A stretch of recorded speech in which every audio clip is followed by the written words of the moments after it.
8 ही होते हैं। अब आप बताइए कि कौन कौन से। अच्छा, पता नहीं है मगर सुना है कि 8 होते हैं। हैं? हाँ बोलिए। हाथ पैर 2, आँख 3, नाक 4, कान 5। अच्छा, 2 हाथ 2 पैर। अच्छा, दोबारा फिर से गिने। पहले हाथ पैर था, अब 2 हाथ 2 पैर हो गए।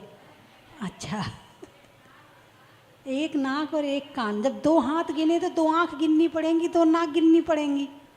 या तो फिर 1 गिनो या फिर 2 गिनो, एक में एक ही रहेगा।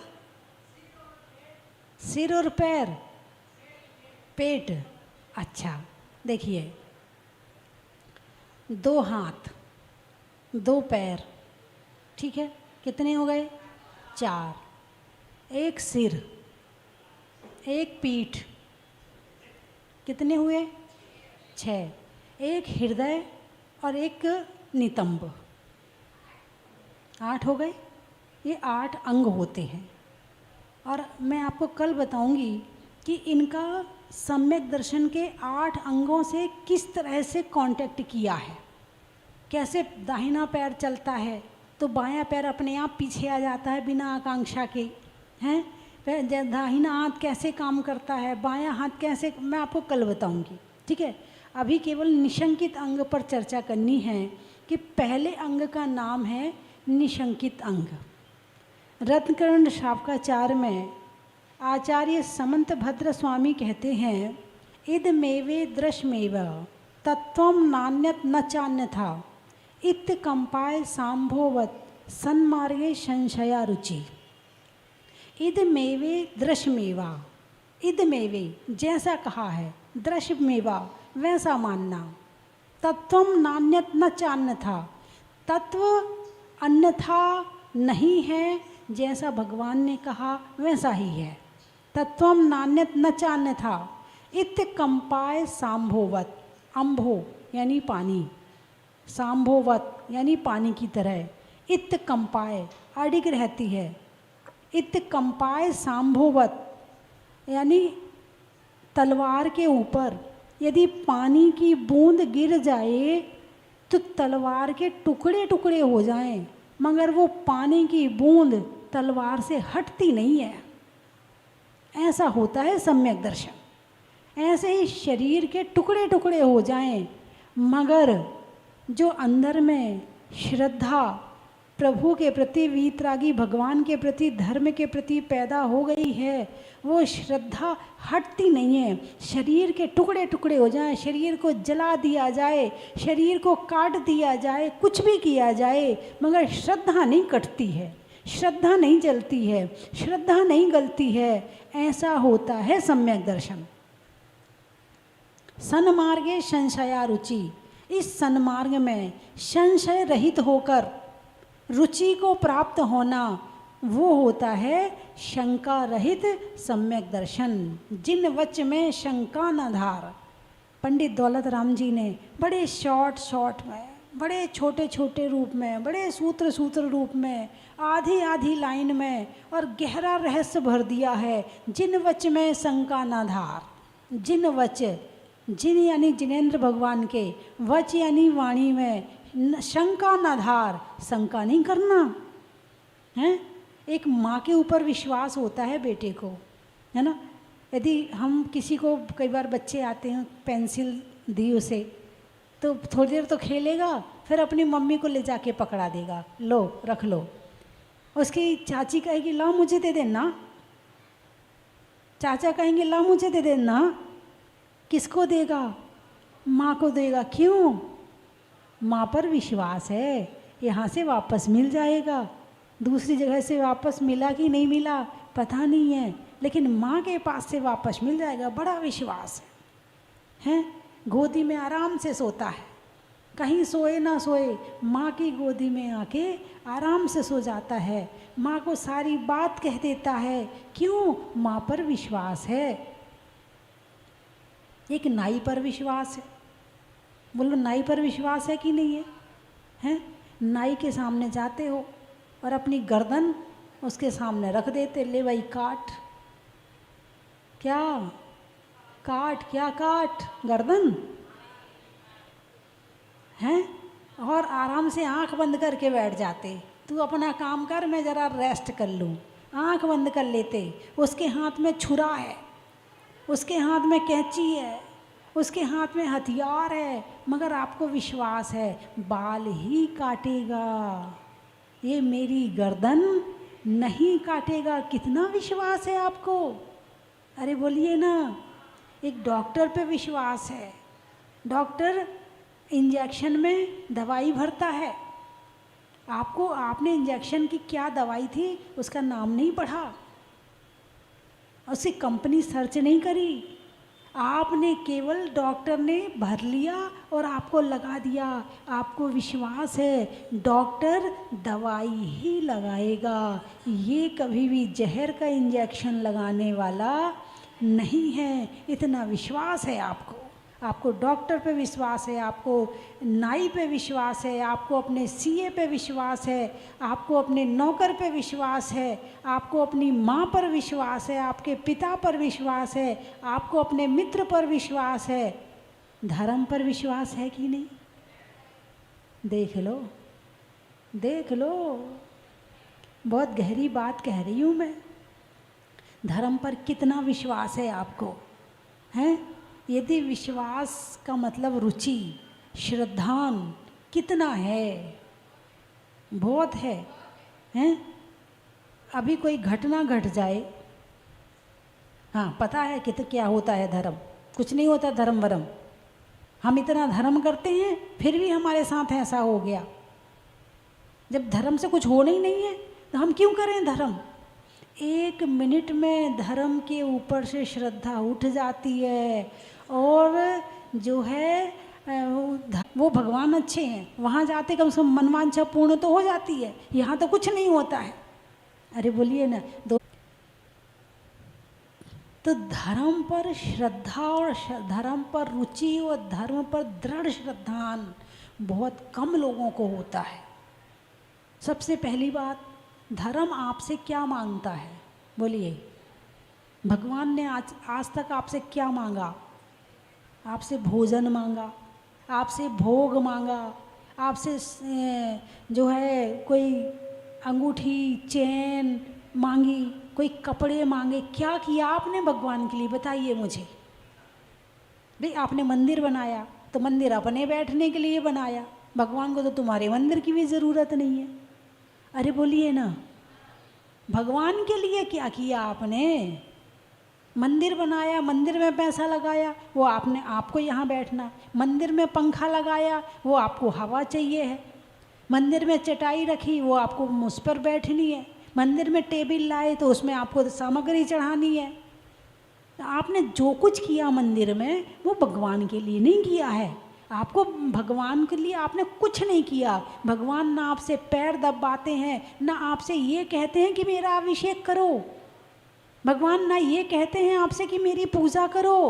बोले भगवान के लिए क्या किया आपने? अरे बोलिए ना। पूजा करी किसके लिए? खुद के लिए, मेरा भला हो जाए, पाप कट जाए, पुण्य मिल जाए, इसलिए पूजा करी है। यहाँ तक कि पूजा में भगवान के गुणगान भी आते तो कई बार नज़र नहीं आते। भक्तांबर भी पढ़ते तो किसके लिए पढ़ते हो? भगवान के लिए। भगवान को तुम्हारे भक्तांबर की भी ज़रूरत नहीं है।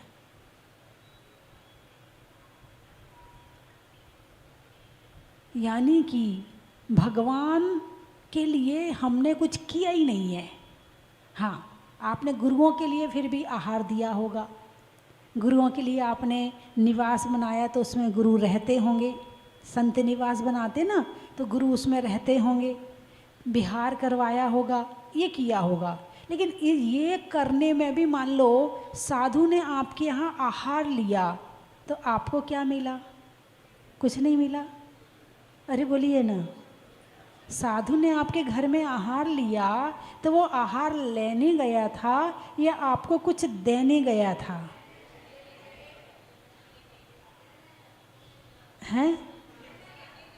कुछ देने गया था, लेने नहीं गया था, कुछ देने गया था। और जो मिला उसे शब्दों में वर्णन नहीं कर सकते हैं जो मिला, और उसे ही मिलेगा जिसे रुचि होगी, और जिसे रुचि नहीं होगी धर्म से उसे मिलने वाला भी नहीं। उसे तो सब फालतू के काम लगेंगे। क्या है, बस तुम्हारा तो एक ही काम है, चौका लगा लो, ये कर लो, ये कर लो, ये कर लो, तुम्हारा तो कोई इसके सिवा कोई काम ही नहीं है। अरे घर में रहने वाला इसी काम को करके जीवन को सार्थक करता है। यदि उसने ये काम नहीं किया तो उसका जीवन बेकार है। जिनके हाथ नहीं है ना, पेट तो उनके भी भर जाते हैं। अरे बोलिए ना, जिनके हाथ नहीं हैं पेट तो उनके भी भर जाते हैं। और तुम्हें हाथ मिला तो केवल खाने के लिए मिला क्या? ये हाथ मिला है देने के लिए। इन हाथों की शोभा है देने से। बिना हाथ वाले भी अपना जीवन यापन कर लेते हैं, अपनी ज़िंदगी गुजार लेते हैं और जी के दूसरी पर्याय में चले जाते हैं। और तुमने भी यही काम किया तो उसने भी यही काम किया, तो तुम में और उसमें कहाँ अंतर रहा? तो जीवन सार्थक करने के लिए इन हाथों से पूजा करनी है, इन हाथों से अभिषेक करना है, इन हाथों से आहार दान देना है, इन हाथों से वैयावृत्ति करनी है और इन हाथों से माला फेरनी है। तो ये हाथ मिलना सार्थक है, वरना हाथ मिलना और नहीं मिलना बराबर है। मिल गए किया कुछ नहीं, ना मिलते कुछ नहीं करना था। जब थे ही नहीं, कम से कम ये तो कह देते कि भाई हमारे पास हाथ नहीं है, हम इसलिए नहीं कर पा रहे हैं। क्या हमारे पास हाथ नहीं है, हम इसलिए नहीं कर पा रहे हैं? वो ये कह रहा है कि मेरे पास नहीं है। नहीं करने का कारण ये है कि मेरे पास है नहीं, और जिसके पास है वो भी नहीं कर रहा है। तो इसका मतलब, अभी कमरे में एक परिवार आया, 3 महिला थी, 1 पुरुष था। तीनों महिलाओं ने यूँ किया और चल दी। पुरुष ने भी यूँ किया, बोले माता जी कमर का ऑपरेशन हुआ है ना, इसलिए झुक नहीं सकता। अब मैंने कहा तो कुछ नहीं, लेकिन मन में एक विचार आ गया कि जिनका ऑपरेशन हुआ क्या वो झुके? जिनका हुआ है वो तो नहीं झुके, लेकिन जिनका नहीं हुआ है क्या वो झुके? वो भी नहीं झुके। जिनका हुआ है उनने तो अपनी मजबूरी बता दी, लेकिन जिनका नहीं हुआ है वो तो करके ही चले गए। यानी जो चीज़ मिली है हम उसका उपयोग नहीं करते हैं, प्रमाद है, आलस है। ये जीवन मिला है इसका उपयोग नहीं कर रहे हैं, ये हाथ मिले इसका उपयोग नहीं कर रहे हैं। जब कमर में गड़बड़ी आएगी ना, तब कहोगे भगवान कमर ठीक कर दो, आपको नमस्कार भी नहीं कर पाता हूँ। जब ठीक थी तब कर रहे थे? नहीं, तब तो नहीं कर रहे थे। अब घूंस दे रहे भगवान को, ठीक कर दो तो करूँगा। अरे बोलिए ना, भगवान कुछ धन हो मेरे पास तो दान करूं। क्या धन नहीं चाहिए? मुझे नहीं चाहिए, दान करना है ना, इसलिए चाहिए। और जब आ जाएगा तो भगवान मैंने कमाया है, आपने क्या किया? आप तो हाथ पे हाथ धर के बैठे हो हैं, हाथ लटका के खड़े, आपने क्या किया? कमाया तो मैंने और आपको दे दूं, ये कौन सी बात होती है? एक बार एक व्यक्ति का मकान नहीं बिक रहा था। व्यक्ति बड़ा परेशान, बड़ा परेशान, बड़ा परेशान। भगवान के पास गया। भगवान, कई साल हो गए थे उसको परेशान होते। भगवान, यदि ये मकान 1 करोड़ रुपए में बिक जाए तो आधा तेरा आधा मेरा। इत्तेफाक से सौदा 2 दिन बाद ही हो गया। अब उसे लगा 50 लाख, और भगवान को किया क्या भगवान ने? और 50 लाख भगवान को दे दूं, ऐसे कैसे हो सकता है? अब उसने एक उपाय निकाला। उस घर में एक बिल्ली बांध दी और जो ग्राहक था उससे कहा, भैया ये मकान तो है 1 रुपये का। क्या? मकान तो है 1 रुपये का, और इसमें जो ये बिल्ली बंधी है वो 1 रुपये कम 1 करोड़ की बिल्ली है। मकान लेगा तो तुझे बिल्ली भी खरीदनी पड़ेगी, बोले मुझे क्या दिक्कत, कुछ भी दे दे, मुझे मकान चाहिए है। अब नोट तो मुझे 1 करोड़ देने ही देने हैं। अब 1 करोड़ में बिक गया मकान। भगवान के पास आए, बोले भगवान मकान तो 1 रुपये का है, अठन्नी तेरी अठन्नी मेरी। इतना बेईमान भक्त है कि भगवान को भी नहीं छोड़ता है। एक आदमी खजूर के पेड़ पे चढ़ा था। अब उसके बाद उसने देखा, अरे मैं तो बहुत ऊपर आ गया, अब नीचे कैसे उतरूं, पैर ना फिसल जाए, गिर ना जाऊं, मर जाऊंगा। बहुत देर तक सोचता रहा। अब उसके बाद उसने कहा यदि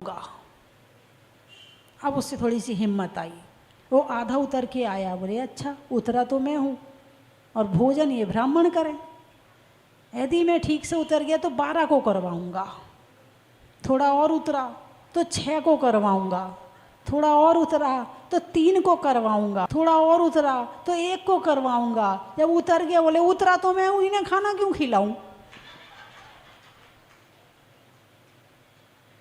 यानी कि इंसान जो है यदि खुद दूसरों के साथ, किसी इंसान के साथ बेईमानी करे तो करे, मगर जहाँ उसका स्वार्थ होता है वहाँ वो भगवान को भी नहीं छोड़ता है। इतना प्रमाद, इतना आलस कि जिस उम्र में भोग हो सकते हैं उसी उम्र में योग हो सकता है। बुढ़ापे में जाके ना तो धर्म होता है और ना भोग भोगे जाते हैं। खाने की शक्ति कमज़ोर हो गई, देखने की शक्ति कमज़ोर हो गई, सुनने की शक्ति कमज़ोर हो गई, चलने की शक्ति कमज़ोर हो गई।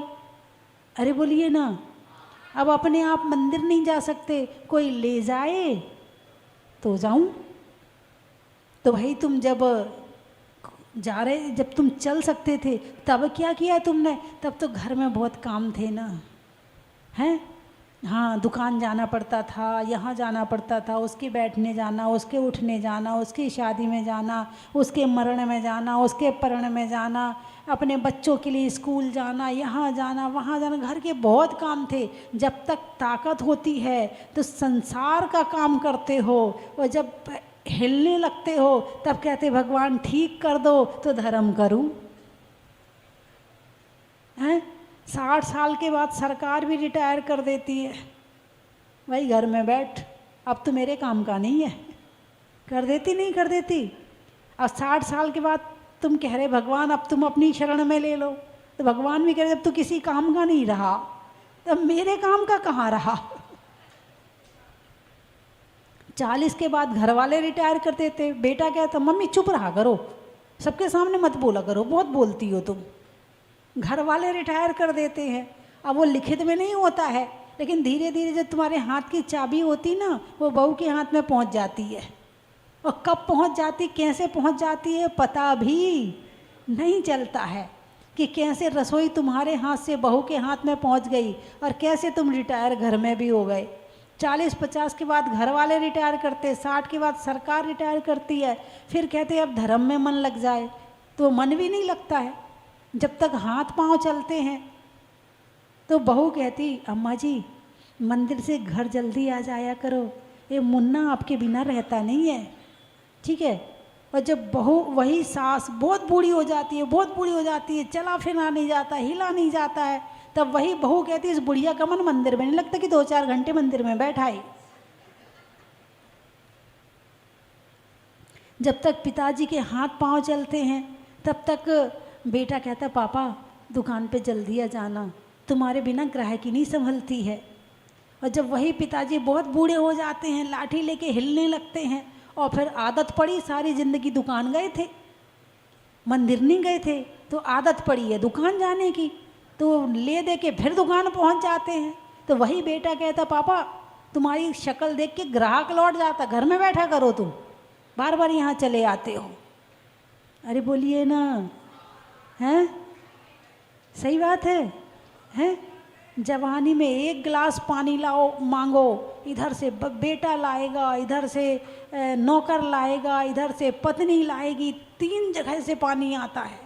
और बुढ़ापे में 1 बार पानी मांगो तो पानी नहीं आता है, आवाज़ आती है कि 3 बार पानी मांगने के बाद आवाज़ आती है, अरे ठहर तो जाओ, ला तो रहे हैं, तुम्हें तो चुप ही नहीं होते, सुन तो लिया, अरे बोलिए ना। हैं, अब ऐसे समय में तुम चाहो धर्म करें तो वो जिंदगी भर के संस्कार खींच खींच के आते हैं, वही दिमाग घूमता है, वही डिप्रेशन, वही टेंशन, वही घर वालों की चिंता, फिर कहो कि दीक्षा ले लो, फिर वो दीक्षा नहीं ली जाती है। एक हमारे गुरुजी बताते थे कि एक घर में वो आहार करने के लिए गए, उनके घर में 7 लड़कियां थीं। कितनी? 7। आहार हुआ तो फिर बिठाया उन्हें गुरुजी को, फिर 7 लड़कियों को लाइन से खड़ा किया, महाराज जी ये मेरी 7 लड़कियां हैं। अच्छा महाराज जी, इनमें से आप जिसको कहो उसको आपके साथ भेज देंगे, आप दीक्षा दे देना। अच्छा भाई, छोटी से पूछा तो नहीं, मैं तो अभी बहुत छोटी हूँ, मैं कैसे चली जाऊँ। दूसरी से पूछा, अभी तो मैं पढ़ रही हूँ, मैं कैसे चली जाऊँ। तीसरी से पूछा, तुम चली जाओ। नहीं मैं नहीं जा सकती, मैं नहीं बनना, मुझे नहीं बनना माता जी। तो चौथी से पूछा, वो भी बोली मैं तो अपनी बहन के साथ रहूँगी, मैं नहीं चाहूँगी माता जी बनने। ऐसे करते करते 7 से पूछा, तो बीच में एक ने कह दिया, बोले मम्मी तुम क्यों नहीं चली जाती। अब उन 7 लड़कियों को छोड़ के मम्मी कैसे चली जाए, उनका तो साथ में मोह पड़ा हुआ है? वहाँ पर माला फेरने बैठेंगी तो फिर एक याद आएगी, फिर दूसरी याद आएगी, फिर तीसरी याद आएगी, कहाँ माला फेरी जाएगी। यानी गृहस्थी के जाल से निकलकर दीक्षा लेना और धर्म करना बहुत कठिन है। जब तक गृहस्थी के जाल में नहीं फंसे हो तो फिर भी धर्म की संभावना है, लेकिन यदि गृहस्थी के जाल में फंस गए तो फिर तो हो तो जाता है, करते तो हैं बहुत से लोग, लेकिन फिर भी जो बात होनी चाहिए वो उतनी नहीं आ पाती है, क्योंकि एक बार जो घुस गया ना, शरीर से तो निकल सकता है, दिमाग से निकालना मुश्किल होता है। बंधुओं, शंका रहित होकर धर्म करना, धर्म में शंका नहीं होना है। बाबा वाक्य प्रमाणम, जैसा भगवान ने कहा है तत्व वैसे ही हैं, ये जीव ऐसा ही है, ऐसा मानना, ऐसा जानना, ऐसा श्रद्धान करना और ध्यान के माध्यम से फिर उस पर प्रैक्टिकल करना। भगवान महावीर का धर्म केवल बातों का नहीं है, केवल चर्चा का नहीं है कि तुमने ऐसे ही मान लिया। मैंने कल भी बताया था, हमारे यहाँ दर्शन के साथ न्याय भी है, जस्टिस, न्याय शास्त्र। न्याय शास्त्र किसे कहते हैं? पहले तौलो, हर चीज़ पर पूरी बहस करो, उसके गुणों को निकालो, तर्क करो, जब सही सिद्ध हो जाए तो मानो। न्याय शास्त्र हैं, यदि आपने नहीं पढ़े हो तो पढ़ लेना। न्याय दीपिका है, परीक्षा मुख है, अष्ट सहस्त्री है, ऐसे कई ग्रंथ हैं न्याय के, और पढ़ना ज़रूर चाहिए। यदि आपने वो ग्रंथ पढ़ लिए ना तो ये आपका सर हर जगह झुकने वाला नहीं है। तो शंका रहित होकर धर्म करना, धर्म में शंका नहीं करना, ये है निशंकित अंग। कौन सा अंग? रानी रेवती की कहानी आती है, जिसकी? रेवती की। शास्त्रों में जो कथा आती है कि रानी रेवती सम्यक दृष्टि थी, तो उस शहर में और भी लोग थे। इसकी कथा मैं कल बताऊंगी, मुझे अच्छे से स्मरण में नहीं है, मैं देख करके बताऊंगी। हाँ, बहुत अच्छी कथा है, बहुत अच्छी कथा। उस कथा को पढ़ के ऐसा लगता है कि वास्तव में जैन धर्म कितना महान है और पूरा वैज्ञानिक है। विज्ञान कभी भी किसी बात को तुम्हारे कहने से नहीं मान लेता है। विज्ञान पहले अपनी प्रयोगशाला में उसे सिद्ध करता है, और जब उसकी बात सिद्ध हो जाती है तो मानता है। ऐसे ही जैन धर्म वैज्ञानिक धर्म है, हर प्रश्न का उत्तर है। हाँ, हर प्रश्न का उत्तर है, हर शंका का समाधान है। आप अपनी शंका समाधान कर लो, हर प्रश्न का उत्तर ले लो। जैन धर्म में वो सारी चीज़ें हैं। क्यों चावल चढ़ाते हैं? कल चर्चा हुई थी चावल चढ़ाने की, तो बोले चावल वो बस चढ़ाने पड़ते हैं इसलिए चढ़ाते हैं। क्या कहा? चढ़ाने पड़ते हैं। हमारे हमें दादाजी चढ़ाते थे और हमारे पिताजी चढ़ाते थे, तो हम भी चावल चढ़ाते हैं। नहीं, इसलिए चावल नहीं चढ़ाते हैं। दाल क्यों नहीं चढ़ाते? गेहूँ क्यों नहीं चढ़ाते? जौ क्यों नहीं चढ़ाते? अनाज क्यों नहीं चढ़ाते? चावल ही क्यों चढ़ाते हैं? इसका उत्तर भी है। और इसका उत्तर ये है कि चावल को जमीन में बो तो उगेगा नहीं। यदि चावल चाहिए है तो धान बोनी पड़ेगी। धान यानी वो छिलका सहित चावल जो धान कहलाते, वो बोनी पड़ेगी, तब चावल आएगा। यदि गेहूँ बोना है तो गेहूँ का बीज डाल दो, आ जाएगा। दाल चाहिए, दाल डाल दो। लेकिन चावल चाहिए तो चावल नहीं बोना पड़ेगा। चावल निकलने के बाद में अब वो अखंड हो गया, अब वो दोबारा उगने वाला नहीं है। ऐसे भगवान के सामने चावल यानी अक्षत, हम इसे चावल नहीं कहते हैं, हम इसे अक्षत कहते हैं। अक्षत यानी जिसका क्षय ना हो, वो अक्षत। ऐसा अक्षत मान करके चढ़ाते हैं कि भगवान जैसे आप अजर अमर अविनाशी अक्षय पुरवासी, आपने अक्षय पद प्राप्त कर लिया है, यानी अब आपका जो पद है मोक्ष का, ये कभी क्षय होने वाला नहीं है। और ऐसे ही मुझे भी अक्षय पद की प्राप्ति हो, इस भावना के साथ में आपके चरणों में ये अक्षत समर्पित करते हैं। यदि अक्षत चढ़ा रहे तो क्यों चढ़ा रहे? यदि हमने पुष्प चढ़ाया तो क्यों चढ़ाया? काम बाण विध्वंसनाय पुष्पम निर्पामति स्वाहा। जल चढ़ाया तो क्यों चढ़ाया? जन्म जरा मृत्यु विनाशनाय जलम निर्पामिति स्वाहा। यदि आपने चंदन चढ़ाया तो क्यों चढ़ाया? संसार ताप विनाशनाय चंदनम निर्पा। यदि हमने सामग्री चढ़ाई है तो बिना उसके नहीं चढ़ाई है, उसका कारण है। और हर कारण में भगवान ने हर प्रश्न का उत्तर दिया है। तो बिना ज्ञान करे, अरे क्या है जैन धर्म? कुछ नहीं है, त्याग त्याग त्याग त्याग। नहीं, आप जानो तो सही क्यों त्याग कहते हैं, आप जानो तो सही क्यों पूजा करने कहा है, आप जानो तो सही क्यों सेवा करने कहा है। जानने के पहले ही आपने कह दिया कुछ नहीं है, इसका मतलब आप कुछ नहीं है।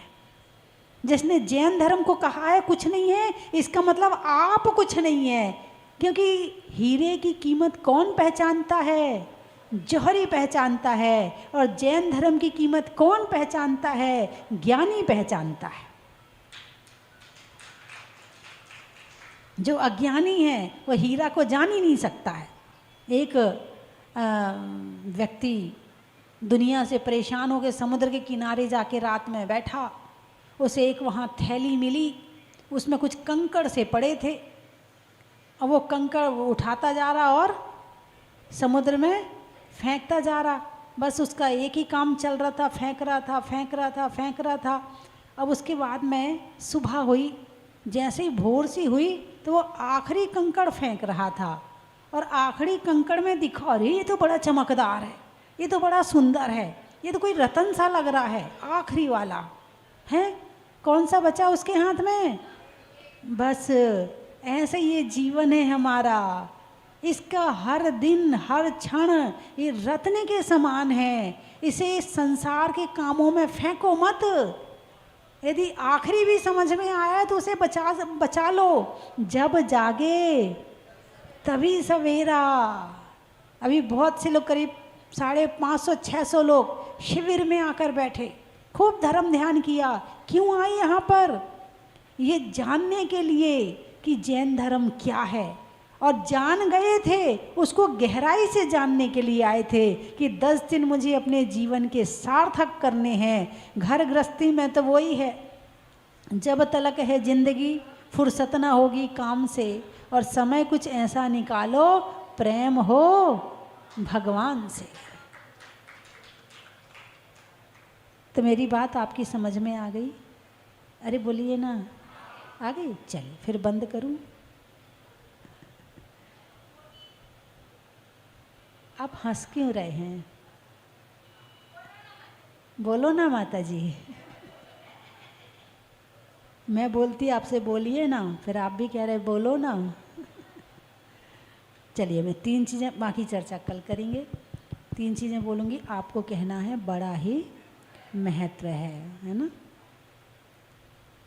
रहने के लिए तन का, सोचने के लिए मन का, और मनुष्य भाव रूपी चिंतामणि रतन का,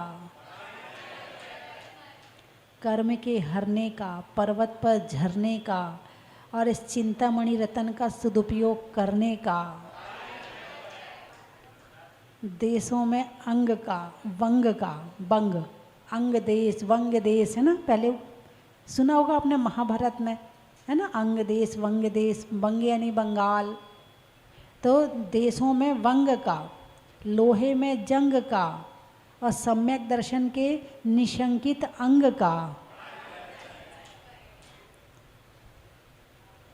स्वभाव में नर्म का, भोजन में गर्म का, और जीवन में धर्म का, रिश्तों में नानी का, पीने में पानी का, और आने वालों में सिवनी का। हमारे सुनील जी सिवनी से आए हैं और बहुत पहले से मैं इन्हें जानती हूँ। जैन समाज में, जैन साधुओं की सेवा में, जैन धर्म के समर्पण में हमेशा आगे रहते हैं। एक बार जोरदार ताली बजा के इनका स्वागत करें। आप मुंबई से आए? अच्छा अच्छा अच्छा। रज़ाई में रुई का, पेड़ों में छुई मुई का, और आने वालों में मुंबई का। विदिशा, सोने के लिए निशा का, मिलने में अच्छी दिशा का, और आने वालों में विदिशा का।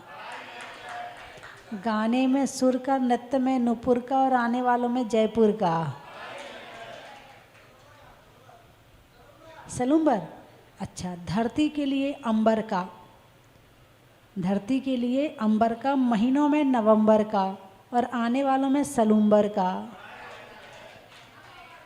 झालावाड़, वृक्षों में बाढ़ का, जंगल में झाड़ का, और आने वालों में झालावाड़ का। रोहतक, लिखने में खत का, मकान की छत का, और आने वालों में रोहतक का। हो गए सारे? जनकपुरी, स्वर्ग में परी का, बैठने में दरी का, और आने वालों में जयपुर जनकपुरी का। वासिम, अच्छा। मोबाइल में सिम का, बारिश में रिमझिम का, और आने वालों में वासिम का। निवाई, दिवाई, दिवाई। भोजन में खटाई का, बैठने में चटाई का, और आने वालों में दिवाई का। पनवेल, अच्छा। बच्चों में खेल का, शिखर जी के तेल का, और आने वालों में पनवेल का।